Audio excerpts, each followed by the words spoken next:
Hello students. तो आज हम लेके आए हैं क्लास 12th की केमिस्ट्री की worksheet. PSCB class 12th chemistry worksheet with solutions. साथ में आपको इसके सॉल्यूशंस भी दिखाई देंगे। पहले हम यहाँ पे सिर्फ क्वेश्चंस डिस्प्ले कर रहे हैं, आप एक बार क्वेश्चंस देख लीजिए, उसके बाद आपको आगे की वीडियो में इनके सॉल्यूशन भी मिल जाएंगे।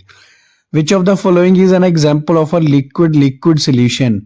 Air, salt water, alcohol in water या सॉलिड इन लिक्विड?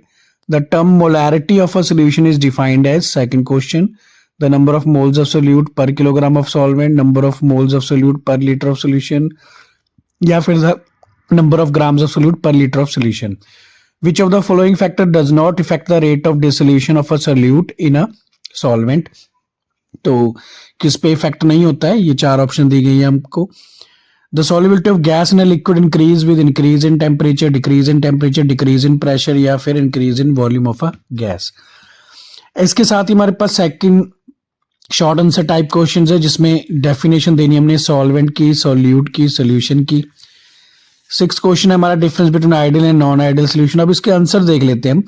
पहला जो हमारा एमसीक्यू था लिक्विड इन लिक्विड, तो उसका आंसर है alcohol in water. Alcohol in water forms a liquid liquid solution. तो इसका मतलब हमारे फर्स्ट क्वेश्चन का ऑप्शन नंबर सी आंसर है, अल्कोहल इन वाटर, ये लिक्विड लिक्विड सॉल्यूशन है। उसके बाद हमारा सेकंड एमसीक्यू था, उसका आंसर है B, the number of moles of solute per litre of solution. तो ये मोलैरिटी की डेफिनेशन भी है, हम जानते हैं। तो बी ऑप्शन है इसका, the number of moles of solute per litre of solution. Now हमारा थर्ड एमसीक्यू था, उसका आंसर देख लेते हैं हम। द कंसंट्रेशन ऑफ सोल्यूट पे डिपेंड नहीं करती है the rate of dissolution of solute. तो ये हमारा था सी ऑप्शन, यानी कि क्वेश्चन नंबर जो हमारा 3 था उसका आंसर। ऐसी क्वेश्चन नंबर 4 का डिक्रीज इन टेम्परेचर, अगर हम टेम्परेचर डिक्रीज कर देंगे तो सॉल्युबिलिटी ऑफ गैस है जो वो इंक्रीज हो जाएगी, क्योंकि टेम्परेचर डिक्रीज करने से गैस हैवी हो जाएगी और इजीली वो सॉल्युबल हो जाएगी लिक्विड के अंदर। उसके बाद हमारे पास डेफिनेशन थी 2 मार्क्स वाले में। सॉल्वेंट की definition, the substance that dissolves the solute, जो सोल्यूट को अपने में घोल लेता है। और सोल्यूट जो होता है वो कम अमाउंट में होता है, जिसको हम बोल देते हैं the substance that dissolved in a solvent. Solvent में जो है डिसॉल्व हो जाता है और इनको मिलके जो हमारे पास मिक्सचर तैयार होता है होमोजीनियस, उसको हम सोल्यूशन का नाम देते हैं। और ये सोल्यूशन जो है सोल्यूट प्लस सॉल्वेंट से बनता है। नेक्स्ट हमारा क्वेश्चन था कैलकुलेट द मोलैरिटी, हमने कैलकुलेट करनी है। नहीं सॉरी, उससे पहले हमारा सिक्स्थ एक ideal and non ideal solution है। आइडियल सोल्यूशन वो होता है जो Raoult's law throughout the entire range of concentration and enthalpy of mixing zero, जबकि non ideal solution do not obey the Raoult's law, either positive, negative और zero. उसके बाद हम देख लेते हैं नेक्स्ट हमारा numerical, calculate the molarity of a solution prepared by the dissolving 10 gram of sodium chloride in 250 ml of water. हमने molarity का फॉर्मूला हम पहले से ही जान चुके हैं, हमने अभी पीछे किया है। मोलैरिटी का formula number of moles of solute divide by volume of a solution in litre. तो पहले हम क्या करेंगे, हम number of moles of solute calculate करेंगे, मतलब NaCl के 10 ग्राम हमको NaCl गिवन है और उसका जो मास है उससे डिवाइड किया हमने 58.5 से, तो हमारे पास 0.171 मोल है जो मोल्स ऑफ NaCl यानी कि सोल्यूट के आगे। वॉल्यूम हमको 250 ml में दिया होता है, उसको हमने 1000 से डिवाइड किया तो वो लीटर में कन्वर्ट हो गया। तो हमारे पास जो है फाइनली मोलैरिटी आ गई 0.684। ये मोलैरिटी वाला न्यूमेरिकल आ ही जाता है पेपर में फाइनल एग्जाम, इसलिए इसको आपने तैयार कर लेना है। उसके बाद हमारा जो नेक्स्ट क्वेश्चन है वो हमने 7th क्वेश्चन के बाद 8th क्वेश्चन रॉल्स लॉ के बारे में बताना है। तो हमका रॉल्स लॉ जो हमारा है PA is equal to XA इसमें क्या है, मोल फ्रैक्शन है, और PA जो है वो partial pressure of a pure solvent है, और PA नॉट है PA है जो वो आफ्टर मिक्सिंग, और PA नॉट प्योर सॉल्वेंट है।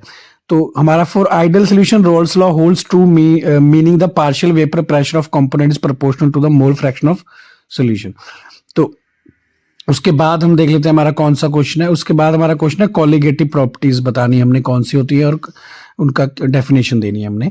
अब colligative properties, the properties of solution that depends upon the number of solute particles present in a given amount of solvent, not on the nature of the solute. Vapor pressure है, lowering in vapor pressure, elevation and boiling point, freezing point, depression and osmotic pressure, ये 4 properties है जो colligative properties है। Most important topic है इस chapter का। उसके बाद हमारे पास लॉन्ग क्वेश्चन आ जाते हैं कि हमने बताना है कि टेम्परेचर ऑन अ सॉल्युबिलिटी का क्या इफेक्ट पड़ता है solid in a liquid and liquid in a liquid. पहले अगर हम बात करें सॉलिड इन अ लिक्विड, तो in most cases the solubility of solid in liquid increase कर जाती है। जैसे हम टेम्परेचर इंक्रीज करेंगे तो जो सॉलिड है वो इजिली जो है वो सॉल्युबल हो जाएगा, क्योंकि इसका टेम्परेचर ज्यादा होने के कारण more energy for dissolution process के लिए चाहिए होती है। और अगर हम गैस का लिक्विड में बोले तो ये डिक्रीज कर जाती है। अगर हम जो है टेम्परेचर इंक्रीज कर दे तो solubility of gas in liquid decrease कर जाती है, क्योंकि गैस एस्केप आउट हो जाती है सोल्यूशन से। नेक्स्ट हमारा लॉन्ग क्वेश्चन है जो वो है हमारा एलिवेशन एंड बॉइलिंग पॉइंट बताना है हमने क्या होता है। इसमें delta T B elevation and boiling point है, is given by delta T B K B, इसमें जिसको एब्यूलोस्कोपिक कांस्टेंट या बॉइलिंग पॉइंट एलिवेशन कांस्टेंट भी कहा जाता है। तो ये हमारा एक्सप्रेशन है। और डिप्रेशन एंड फ्रीजिंग पॉइंट में हम लिख देते हैं डेल्टा टी एफ, जिसको हम बोल देते हैं क्राइजोस्कोपिक कांस्टेंट या फिर freezing point of depression constant. ये शॉर्ट में भी आ सकता है क्वेश्चन कि एलिवेशन बॉइलिंग पॉइंट को क्या बोलते हैं एंड फ्रीजिंग पॉइंट को क्या बोलते हैं। Both effect occurs because of presence of solute particles, इसलिए हम बोल सकते थे solvent molecule to form a solid. तो ये था बच्चों हमारा वर्कशीट केमिस्ट्री की चैप्टर 1 की सोल्यूशन की, जो आपके पीएससीबी सिलेबस से मैच करती है। इसके बाद हम और भी जो है वर्कशीट्स यहाँ हमारे चैनल पे अपलोड करेंगे, तो इसका पीडीएफ हमारे टेलीग्राम चैनल पे आपको मिल जाएगा, वहां पे जाके आप डाउनलोड कर सकते हो। इसलिए टेलीग्राम चैनल का लिंक भी आपको हमारे डिस्क्रिप्शन में मिल जाएगा, वहां जाके आप उसको जो है डाउनलोड कर सकते हो। Okay students, all the best आपके बोर्ड एग्जाम्स के लिए। Take care and bye.